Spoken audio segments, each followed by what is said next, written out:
Assalamu alaikum. Hope that you are all doing great. Today I'm Alhamdulillah.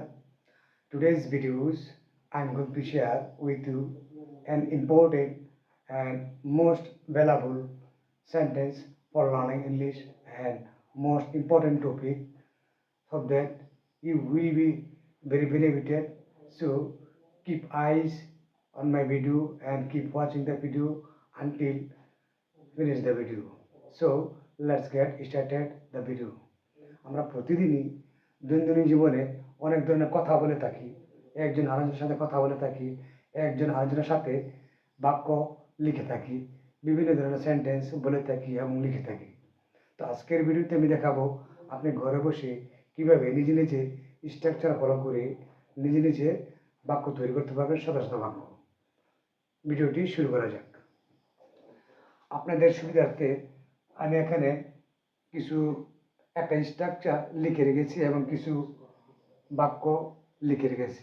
আমি স্ট্রাকচারের মাধ্যমে বাক্যগুলো কিভাবে ট্রান্সলেট করতে হবে তা আপনাদেরকে দেখাবো, তাই সম্পূর্ণ ভিডিওটা দেখুন। সর্বপ্রথম আমরা লিখেছি সম্ভাবনা আছে বুঝালে আমরা লাইকলি টু ব্যবহার করব। যদি যে কোনো কাজ করার সম্ভাবনা আছে, এখানে আমি শুধু 4টা উদাহরণস্বরূপ লিখে রেখেছি। এরকম শত শত বাক্য আপনি বানাইতে পারবেন নিজে স্ট্রাকচার ফলো করে। তাই স্ট্রাকচার অত্যন্ত গুরুত্বপূর্ণ।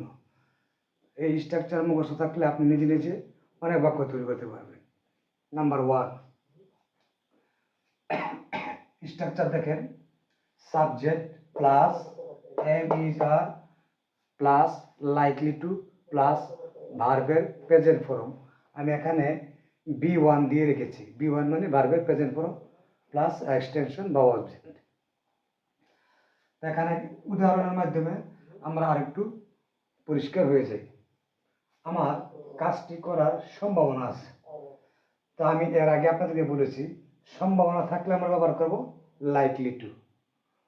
তাহলে আমার মানে আই, সাবজেক্ট আমার আই, তারপর আমরা এম ইজ আর, তো আই এর সাথে সবসময় এম হয়, ইজ আর কখনো হয় না। তো আই এম, তারপরে কি লাইকলি টু, আমরা ব্যবহার করব লাইকলি টু। তারপর ব্যবহার করব কি ভার্বের প্রেজেন্ট ফর্ম। আমার কাজটি করার সম্ভাবনা আছে, কি কাজটি করার সম্ভাবনা আছে। I am likely to do the work. আমার কাজটি করার সম্ভাবনা আছে। I am likely to do the work.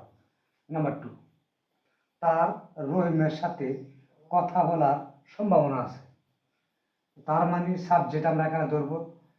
Subject মানে তার, হি,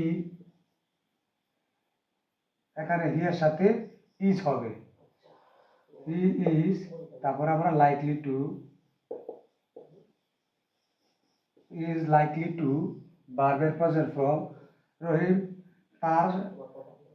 তার রহিমের সাথে কথা বলার সম্ভাবনা আছে। এখন কথা বলা হচ্ছে আমাদের ভার্ব। ইজ লাইকলি টু টক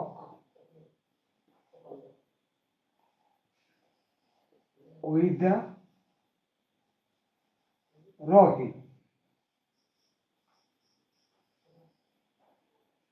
তার রহিমের সাথে কথা বলার সম্ভাবনা আছে। He is likely to talk with the Rahim. তারপরে নেক্সট বাক্য আমার লেখে আছে, তারা আজকে টিভি দেখার সম্ভাবনা আছে। তারা মানে সাবজেক্ট, সাবজেক্ট মানে দে, আমরা দে ব্যবহার করব। দের সাথে আর যায়, দে আর। তারপরে আমরা ব্যবহার করবো লাইকলি টু, লাইকলি টু। তারপরে ব্যবহার করবো আমরা ভার্বের প্রেজেন্ট ফর্ম। এখানে ভার্ব আমরা কোনটা, দেখা করা। They are likely to meet, meet মানে দেখা। They are likely to meet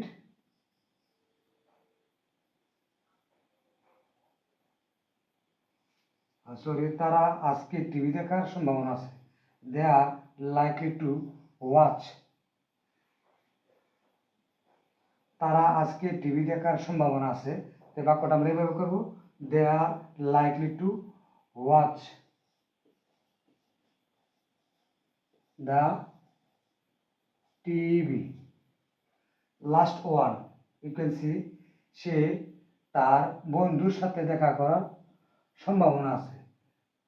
subject মানে কি, আমরা হি, সাবজেক্ট হি, তারপর হি এর পরে ইজ হয়, তো আমরা এখানে ইজ ব্যবহার করব, তারপরে লাইকলি টু ব্যবহার করব,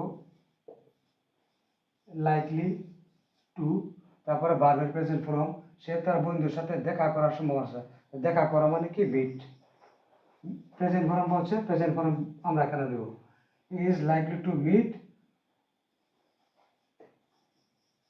উইথ হিজ ফ্রেন্ড, সে তার বন্ধুর সাথে দেখা করার সম্ভাবনা আছে। এরকম স্ট্রাকচার ফলো করে শত শত বাক্য ঘরে বসে নিজে নিজে তৈরি করতে পারবেন।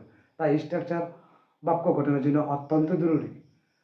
যদি এরকম ছোটো ছোটো ভিডিও পেতে এবং আরও বড় বড় ভিডিও পেতে যদি মনে হয় যে না, আপনার কাছে আমার এই ভিডিওটা উপকৃত হয়েছে, তাহলে বিনীত রিকোয়েস্ট থাকবে আমার নতুন পেজটা এবং আমার YouTube channel Aryan Education subscribe করে পাশে থাকবেন, যেন পরবর্তী ভিডিও আপলোড করার সাথে সাথে আপনার কাছে নোটিফিকেশন চলে যায়। সবাইকে ধন্যবাদ। That's all for today.